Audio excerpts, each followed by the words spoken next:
Ladies and gentlemen, welcome back to another video. Let's talk about Pokemon Brilliant Diamond and Shining Pearl.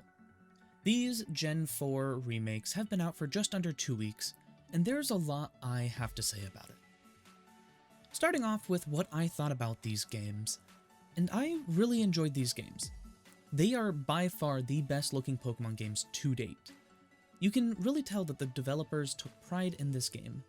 There are so many small details in this game that I really enjoyed. From things like how the bike sways when you're riding it, to just how gorgeous Floroma Town looks. And don't even get me started on what the game looks like at dusk. All of those small, minute details show that this game had a lot of time and care put into it. However, I know these games are not perfect. There are a lot of bugs and glitches in the game. From the Snow Point City gym skip, to the early Shaman glitch, to the duping Pokemon glitch. This game does have those, but those things don't take away from the quality of the game in my opinion. They are all glitches that you can easily avoid. Think back to your favorite Pokemon game. There are glitches in those games too, but I don't hear a lot of people complaining about those. Take Generation 1 for instance. You can literally break the game by just entering the Safari Zone. Or even in the original Generation 4 games, which are one of my favorite Pokemon games of all time. That game also had glitches in it. From the tweaking glitch, a glitch that allowed you to get both Darkrai and Shaman without the event items, to the infamous Pomeg Berry glitch.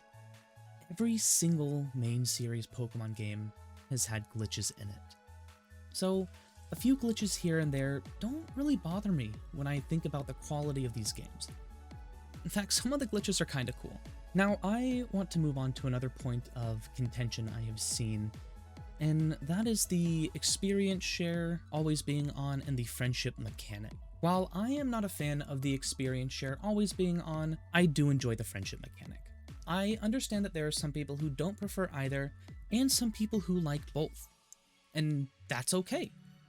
Now, the experience share always being on, it can make the game a bit too easy. However, there is an easy way to avoid that. Just don't battle everyone and everything.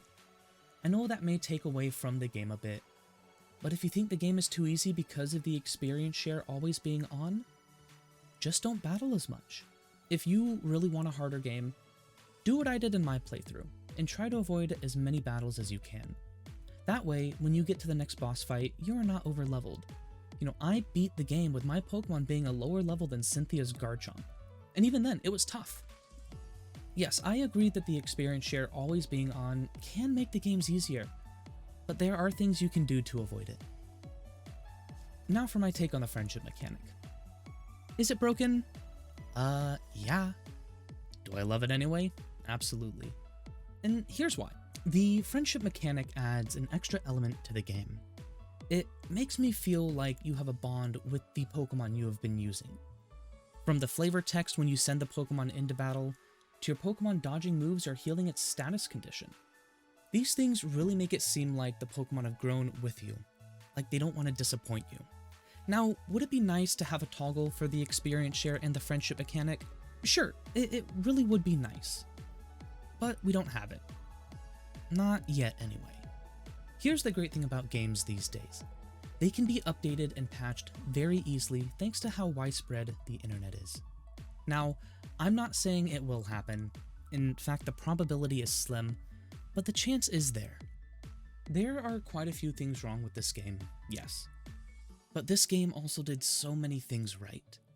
These games are the closest I have come to feeling like I did when I was a kid, and that really means a lot to me. I guess, in conclusion, I really like these games despite their flaws. But that's just my take. Let me know what you think about these games. Give me something you like about the games and something you dislike in the comments down below. I want to see what else the community has to say about these games that I might not have covered in this video. Thank you all so much for watching this video. I really hope you enjoyed it. And I hope to see you in the next one. Bye!